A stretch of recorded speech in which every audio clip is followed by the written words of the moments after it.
Siapa yang punya pengalaman tentang ini coba? Siapa yang punya pengalaman tentang perkara yang dihadapinya?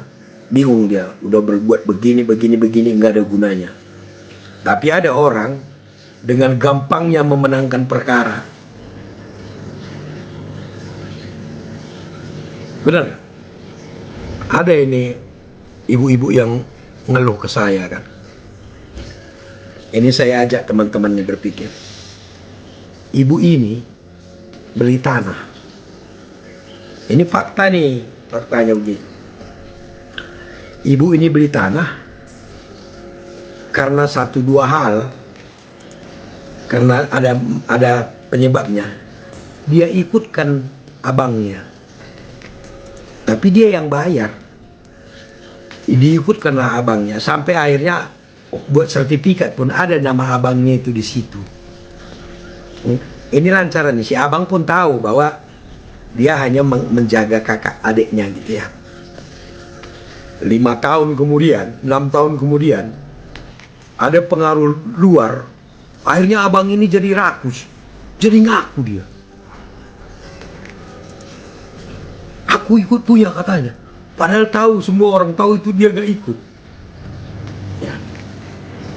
Oke, secara hukum kalau ada namanya di sertifikat berarti dia memiliki, oke. Tapi kalau ada yang keberatan berarti sertifikat itu diuji dia. Banyak orang menggugat sertifikat kan, karena nggak benar sertifikatnya. Diuji, itu gunanya pengadilan. Nah, kasus ini dibawa ke pengadilan, diuji.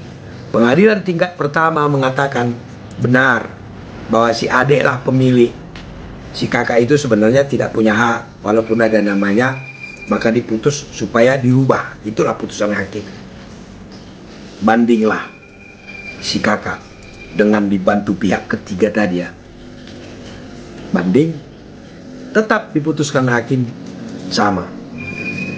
Bandinglah ke kasasi, berubah putusannya. Jadi kata putusan hakim Mahkamah Agung, si abang punya hak karena namanya ada di sertifikat. Jadi kembali lagi ke awal. Alasan Hakim Agung, ya mudah-mudahan Hakim Agung dengar nih.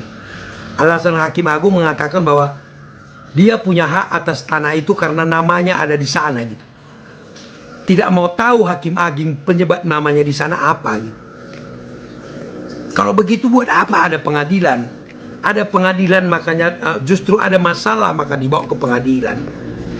Artinya sertifikat itu bisa dibatalkan kalau ada kelalaian, ada kesalahan, ada niat yang tidak benar di sana.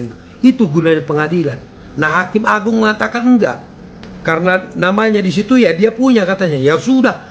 Kalau begitu tidak kalian kalau punya masalah nggak usah dibawa pengadilan lagi. Ya. Bingung saya putusan Hakim Agung itu. Ada apa dia gitu? Tidak ada alasan lain. Kenapa begitu? Nggak ada alasan. Pokoknya namanya di situ dia yang punya. Titik. Nah, ngapain kemarin kita gugat-gugat kan kalau gitu kan?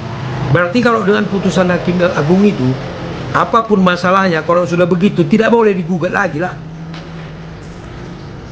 Saya sampaikan kepada Hakim Agungnya nih, hanya kitab suci yang nggak bisa dirubah. Putusan bisa dirubah. Bahkan undang-undang bisa dirubah. Itu poinnya. Hanya kitab suci yang nggak boleh dirubah. Bahkan undang-undang dasar bisa dirubah.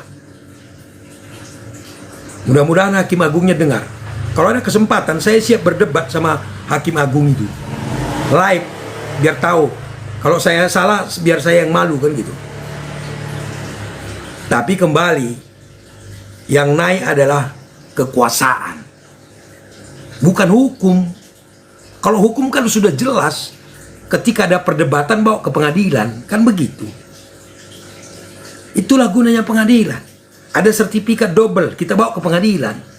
Kalau cara Hakim Agung itu, kalau ada sertifikat double, Anda tidak bisa bawa ke pengadilan. Pokoknya itu sudah ada namanya di sana udah benar. Katanya ngeri sekali Hakim Agungnya.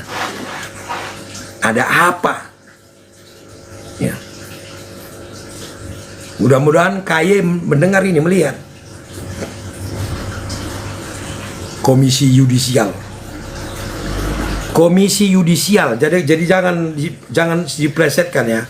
Komisi Yudisial. Jangan ujungnya aja kalian baca. Komisi Yudisial. Jangan di ujungnya aja. Bahaya kita.